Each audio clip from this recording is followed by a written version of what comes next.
Bro, so today in this video, this is super exciting, number one, because I'm going to be introducing you to a brand new to me vehicle that is going to be a really big build on the channel. I could not be more excited to show you this. Also, we are wrapping up the giveaway for my 1965 GMC 2500. The end of this month, November 2024 is it. So hit the link down below to take advantage of this opportunity while you still can. And we make decent progress on the all-wheel drive B-Series Turbo Honda powered El Camino. Let's get started. And now, you're watching the Kim Kardashian Body Built Mustang channel of YouTube. Welcome to BodeVision. Hey, so what is up and welcome. Thank you so much for joining me yet again on another video. So with this vehicle in question, it is a 1988 Mustang. I was just cruising through Marketplace as I do before I'm going to sleep or just any part of the day looking for good deals, and this thing popped up. And as soon as I saw it and as soon as I saw the price, I decided that we absolutely had to get it. It is going to be an awesome build for me and my channel, and it is right up my alley because it's a little bit controversial. It's not awesome, but it is awesome. It's kind of cool. It's kind of ugly. So let's go ahead and get prepared, get loaded up, run over to U-Haul, grab a trailer. From U-Haul, we are going to make our way south from Central Florida to Jupiter, Florida to check out this beautiful, not beautiful, new project. I'm so hyped for this.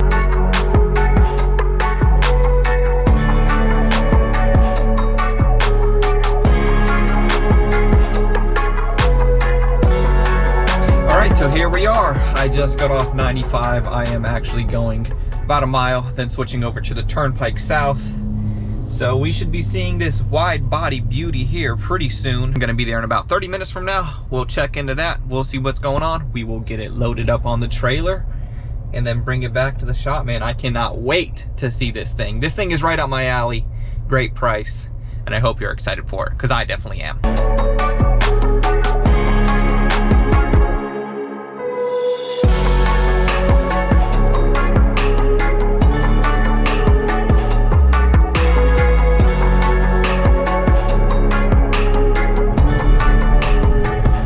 Just like that, we are pulling up. We got a little speed bump right here. And then as you can see, we are right over here. So the thing is with this car, a lot of times when I'm looking at cars, I want to look at it, I want to think about it. For what this car is and for the price and the content it is going to bring to the channel, take my money, load it up, and let's ride. So let's see what this thing looks like. Ooh, I see it right there. There we go. All right, let's get this figured out. You mind if I do a little bit of filming? You're all good. Adam, nice to meet you, bro. Nice to meet you, Alex. Adam. Alex, oh, Alex. Oh, okay, my bad, dude. But yeah, dude, for what the thing is, I'm not even gonna give you any grief about it. If you got the title, I got the cash, and let's go for it. Got you. Oh yeah, dude. Were you doing the burnout thing with this, or that's where you had got it from? That was the previous owner. He was going to turn it into a project, but I got this thing. Yeah. You know anything about the kit? I was doing a little bit of research and I saw a couple. Yeah, so I'm assuming that they based it off the JBA Dominator, I believe. That's what I saw, Dominator stuff. Yeah, but it's a custom one-off kit, so it isn't like the actual JBA kit. You got the title? I actually want to take a look at it if you don't mind. Oh, good. Yeah, skip along a little bit. I mean, this thing's probably pretty light, right? Yeah. When I got it on the trailer originally, I just pushed it up, so. Right. Recaro reps in here, huh? Yeah.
Dude, I cannot stand these paint jobs. It's just like a trend paint job. I'll get into my thoughts and my plan with this thing a little bit more later on. What I do know right now is we have a 2.5 hour ride ahead of us. So let's get this old girl back to the shop. And I'll see you when we get there.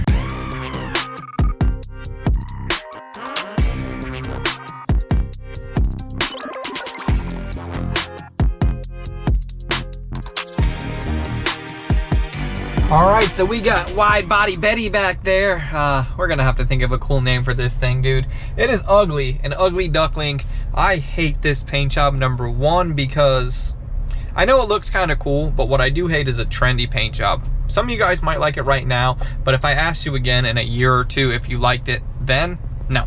And I don't like doing stuff that I feel like isn't gonna last, so it is what it is. I know somebody probably just did it really quickly because they thought it would be cool. I'm not throwing any shade or doing anything to whoever did that. That's on you, and that's what you did. Maybe it made me pay a little bit more money for it, but $1,000 for Widebody Betty. No motor, no transmission, a wide body Fox Body Mustang. Widebody Fox Body Mustang with a gigantic shopping cart wing. We're gonna have to chop off that wing. Let's get back to the shop. I'll be there in about 5 minutes, and then we will figure out our plan of action for this thing. Well, first we're gonna get it unloaded, then I gotta bring the trailer back to U-Haul, then we will figure out a plan of action and a walk around on this thing. Widebody Betty, Ugly Betty, Fox Body, Wide Body, Double Body, Triple Body. Let me know what you guys think of a name for this thing, or we'll workshop that.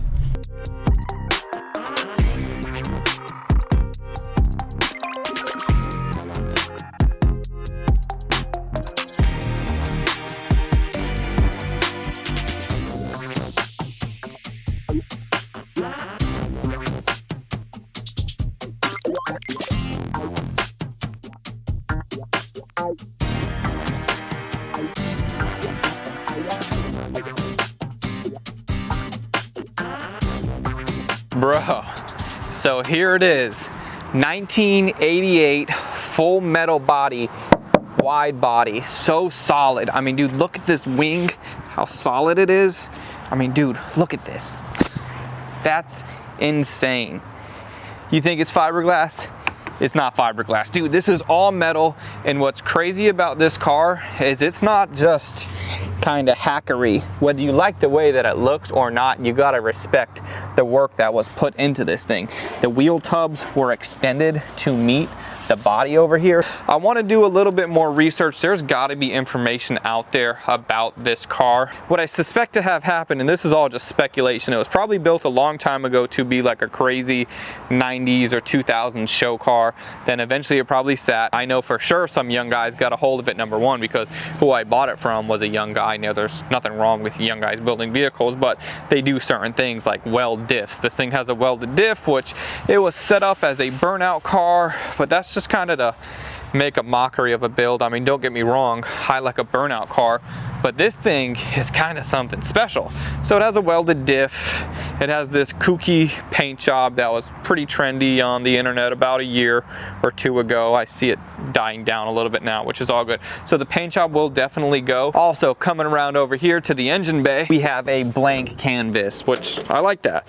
That means I can go ahead and put whatever I want in here. I can do it how I want to do it. I can be assured that it is going to be solid.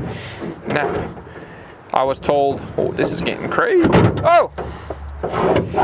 That's maybe okay for now. I was told that the only thing on this car that is fiberglass is the hood. All of this is metal. The amount of time, effort, and energy that had to go into this build to do all of these body lines from scratch is unfathomable, especially for these days. You would see something like this done with fiberglass and slapped together, probably like on a Porsche or something. So you gotta respect the work that went into this thing. I definitely want to think about this build and what exactly I want to do. I want to be proactive about it and not reactive, because if I was reactive, I'd come over here, I'd take my Sawzall, I'd chop off this wing because I think it's kind of ugly. I'd want to cut this off, pull this in a little bit, change up the body lines, do all of this. I'd want to throw an LS in here, put some super wide 3-piece wheels on it, put a nice paint job on it, potentially do a color change, but I need to do a little bit of research, figure out what exactly I have, so that way I can come up with a game plan that is going to be appropriate for this build. If you think this thing is ugly, that's cool. If you hate it, that's cool. If you love it, that's also cool. And for all of those reasons, that is why I'm such a fan of this car, because it'll definitely do well on my channel. Things that are hit or miss for some people do a lot better, because then people can get involved in commenting, they can give their opinion, they can argue with other people, and all of that drives up engagement and views, and that's what I really need. So this is going to be a phenomenal car, and I cannot wait to get more into it.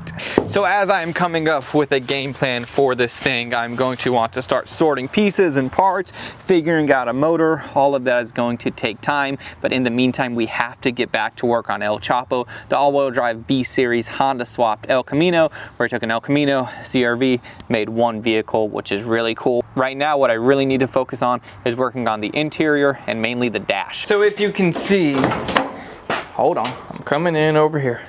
If you can see, we got the dash going on right here, and we have this area that's been cut out and is missing just because of the idea and what this car is. We have the CRV dash, we have the El Camino windshield, everything from the outside lines up together because the outside of this car is just an El Camino, but from the inside we have a little bit of a integration, we have a little bit of massaging that we have to do.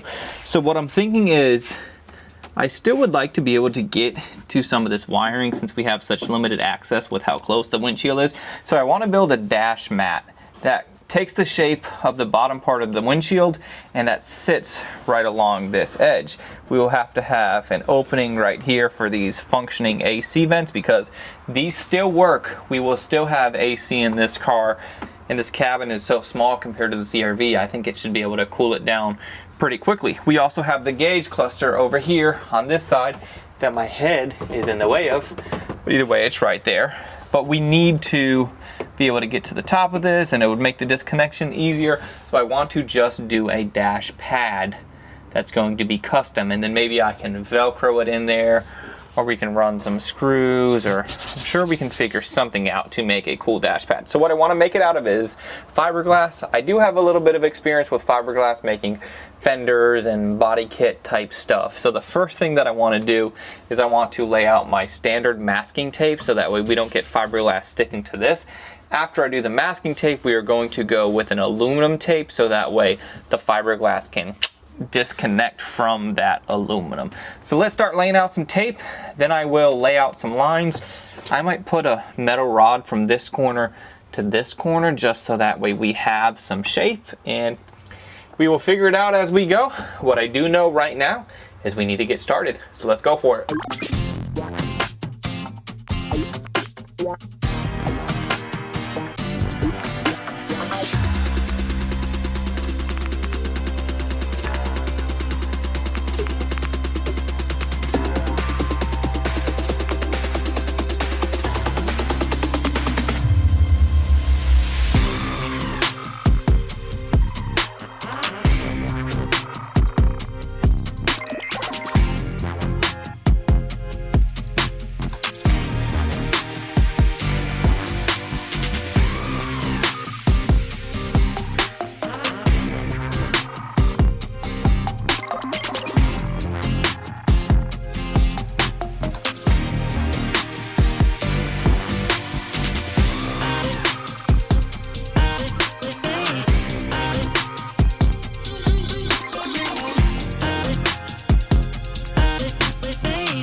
So now that we are taped off and we have that nice foundation and the dog is squeaking the ball over there, we can now go ahead and start prepping our material so that way we can start laying down. That way we can start laying down. That way we can start laying down some fiberglass.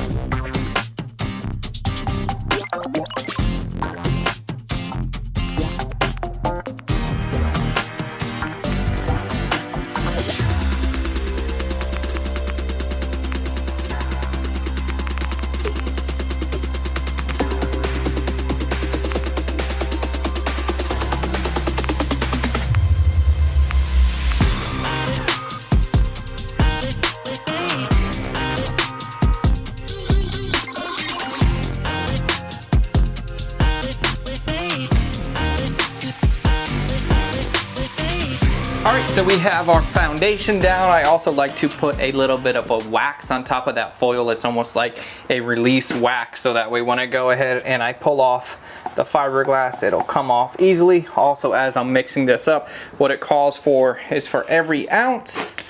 Am I like zoomed in? I knew I was a little bit too close right there.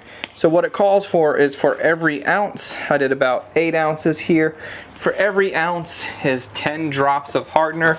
Since I'm in a warmer climate, what is it? It's about 85 degrees right now. I'm gonna do probably 8 per. So I'll run it a little bit less. Also, I'll get a little bit more time to work with this before this just completely hardens up. So let's go ahead and mix up the hardener, mix up the resin, get that all set up. Then I also have my pre-cut fiberglass mat. I also have some chop. I like to start with the mat, then throw a little bit of chop in there, then maybe finish it off with the mat, so that way we have a nice mat chop sandwich to give us real good structure. Let me take a look at this. I think it's gonna turn out real solid. So let's go ahead and lay this out. So unfortunately the camera died as I was laying out the first layer in the car. Right here I'm just getting it ripped out, so that way I can end up doing a little bit more work on the workbench now that we have established a basic shape.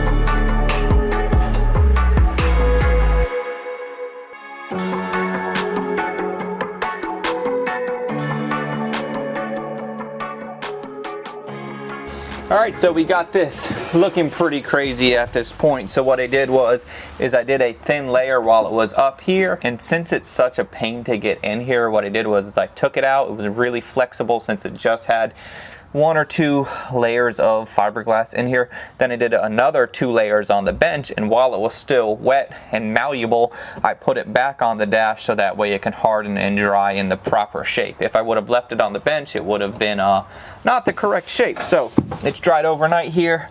Let's get this pulled out if we can. Yep, nice and solid. It's so tight in here that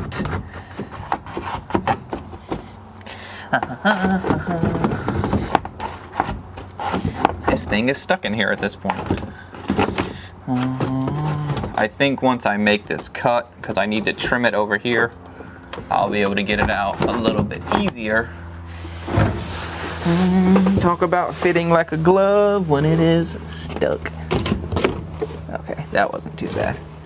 So I need to do a little bit of trimming. Once I do a little bit of trimming, I will have some uneven edges, but as you can see, we have what is the very beginning of a custom dash mat. So let's get this thing trimmed up, and then we'll see what else we need to do. Then a little bit of body work, and eventually this thing will be wrapped, I think, in a fabric or flat black. We'll see.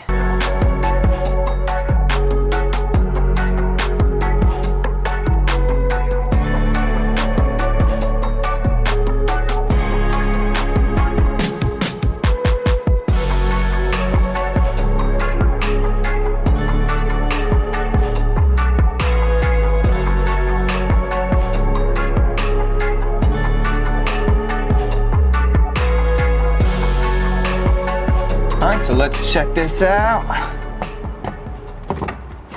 Boom! Just like that, dude.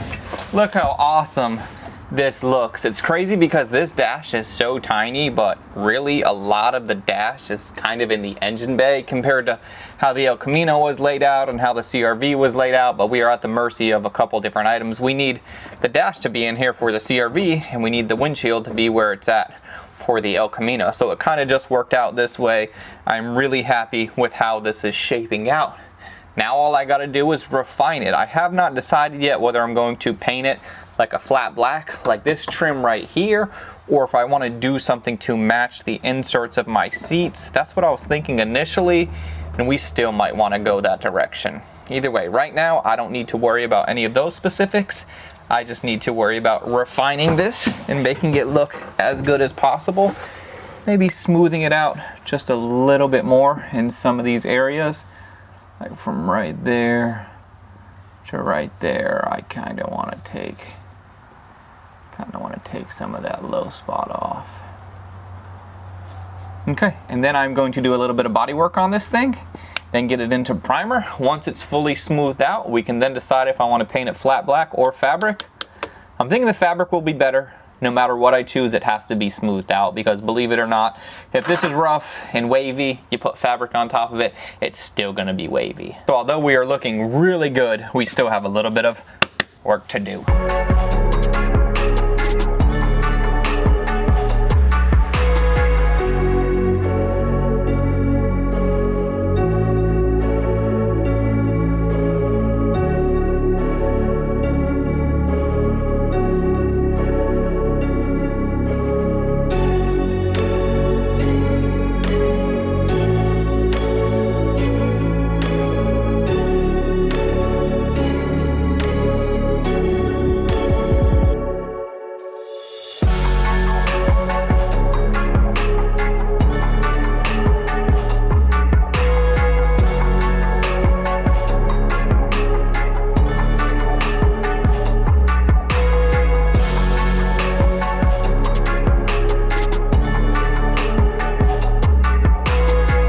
So now that I got all the body filler spread out like I am baking a cake, let's go ahead and let this cure, sand it down so that way we can get it nice, smooth, and level, and eventually get this dash pad or dash mat, whatever you want to call it, into primer.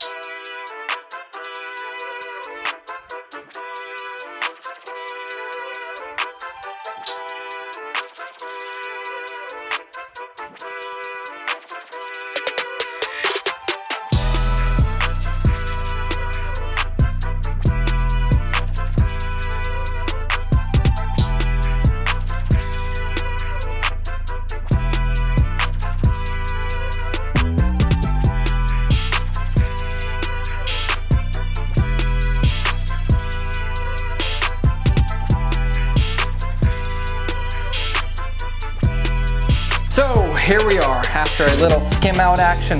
I think we are looking pretty solid. I am really happy with this shape, what it is. It looks kind of wonky, but then as soon as you put it back in the car and it fits like a glove, you can see that we are on the right track. So although this is going to get wrapped in fabric, probably or possibly a batting first and then a material on top of that, it's not like we need to go for a perfectly smooth finish with zero imperfections like we would need to do if I was painting it. Ultimately, I kind of just wanted to smooth it out so that way it wasn't all wavy and wonky and warped looking. So I think it looks pretty good. I know it still definitely has some pits and imperfections, but like I said, if you cover it with fabric, I don't think we need to do too much. That's 3 2s before the much. So let's go ahead and prime this thing. Then we will see if I need to do a little bit more work, but I also don't necessarily want to or need to overdo it. So let's go ahead and get this primed and then see where we're at. And also, just kind of thinking out loud, we need to do door panels as well, because when this gets covered in fabric, I'm probably gonna want the door panels to match too. So we'll figure that out when we get there.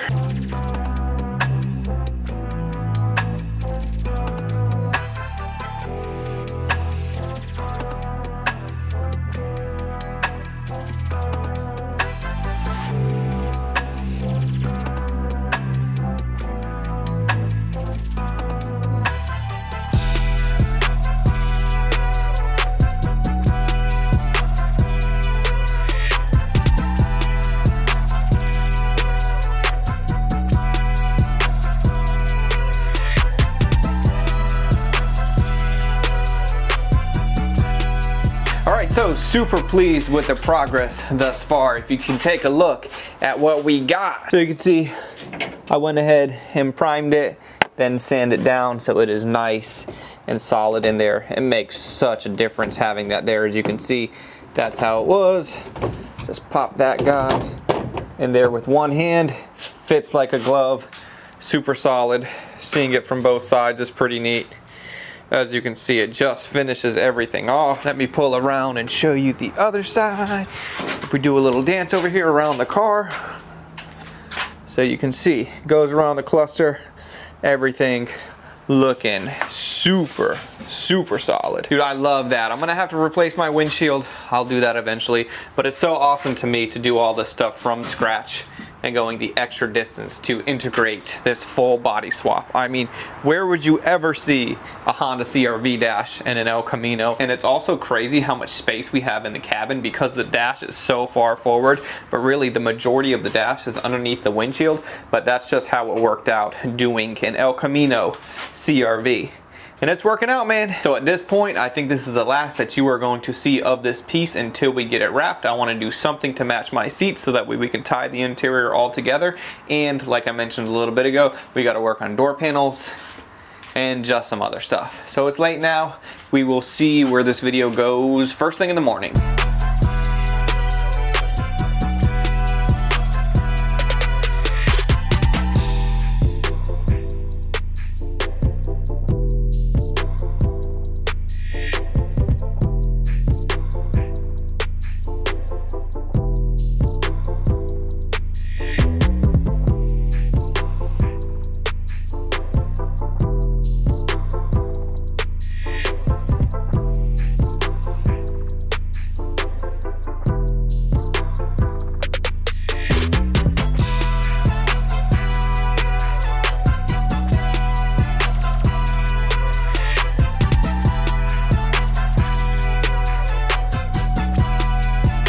So at this point, the dash pad is at the upholstery shop and we are making some decent headway with the wiring over here. I had my father come help me. He helped me for a little while. Got some really good stuff. Now, unfortunately, we are waiting for some parts. I need a socket for this light, also a socket on the other side. There's also one of these holes here doesn't have a socket in it, so unfortunately we cannot put everything back together. But what I can do is show you some of our work. Keep in mind, these are all of the CR-V controls from the CR-V dash, the CR-V wiring, controlling all of the El Camino's lights. Now, it's not as crazy as it seems because all cars do basically the same thing. So we got our running lights right there. We got our brights right there. Everything is working. We have the brights in the center, the running lights on the outside. Also, we have our amber bulbs for running, and then we have our amber bulbs for signal. Now, the bulbs that we are still missing are going to be for running lights. So we're going to have running lights there, running lights there, running light on the corner, running light on the corner over there. Now I'm thinking, should those corners be running lights or signal lights? I'm gonna look into what the El Caminos actually have. However they have it set up is how we are going to want to do it. I also have the tail lights going, still waiting on some stuff for those as well. So what we actually ended up doing was integrating some of the Honda Stanley bulb or some of the Honda Stanley sockets into the light of the El Camino. So that's a Stanley bulb. That's going to be for the reverse light, and that's going to be an LED. I really like LED reverse lights, nice and bright. Make sure people know that you're backing up. And these are the sockets that we are waiting for. So I ordered a 10-pack. We have 4 in the front that I still need, 4 in the back. That gives me 2 to spare to use on upcoming projects. So like I said, we cannot put the front end back together until we get those last few sockets, because although the front is good, we have those corner lights that I still need to get access to, and I don't want to put the front back together and lose access of that area. And also coming around over here to this side of the car, something that I mentioned earlier is I'm going to need to get door panels, but I'm hesitant to finalize the door panels until I make sure that my window's working properly. We also have to integrate the motor from the El Camino door to receive the wiring from the controls on the CR-V. The CR-V actually has its window controls on the dash, so that makes it convenient. Or we might put custom controls in the center of the vehicle, kind of right by the shifter, so that way the passenger and driver can mess with it. I was also debating on getting rid of all of this electronic stuff and just converting it to a crank window, or putting all of the original crank window stuff in here if I could hunt some of that down. So that is still up in the air. I need to get that sorted. I also have the wire harness that came out of the CR-V door, as well as the electric regulator and all of the tracks that came out of the CR-V door. So I know this would plug right into the electric that's already there waiting for the CR-V door. We can maybe just run this through the El Camino door to really integrate and make all of these things possible. I had the wherewithal to keep some of this stuff before the rest of the CRV got scrapped. It'd be really neat if I could use this guy in there, but the chances that this would fit a 97 CRV into an 84 El Camino, slim to none, but that doesn't mean it wouldn't work. I think before I order anything, I'm gonna go ahead and pull apart some of this stuff and see what I can do with the window and get into some of that stuff, because we need to start finalizing this thing and we need to get this thing on the road, on the dyno, and pretty much done, because I am itching to get into that Mustang, man. Whew. So all in all, what else did I want to hit on? Make sure you check out the link down below to get entered into the shop truck giveaway. Like I said, the end of this month, November 2024, the opportunity to ever win that truck is going to be gone, because we are wrapping that thing up. We're waiting on parts to finish up some of this other stuff, so I think I'm going to cut it off here. So thank you guys so much for watching. Like this video, comment, subscribe. Let me know what you think of everything, and I'll see you on the next one. I'm out. Come on, Lola, what you want? You want your ball? Come on, let's get it.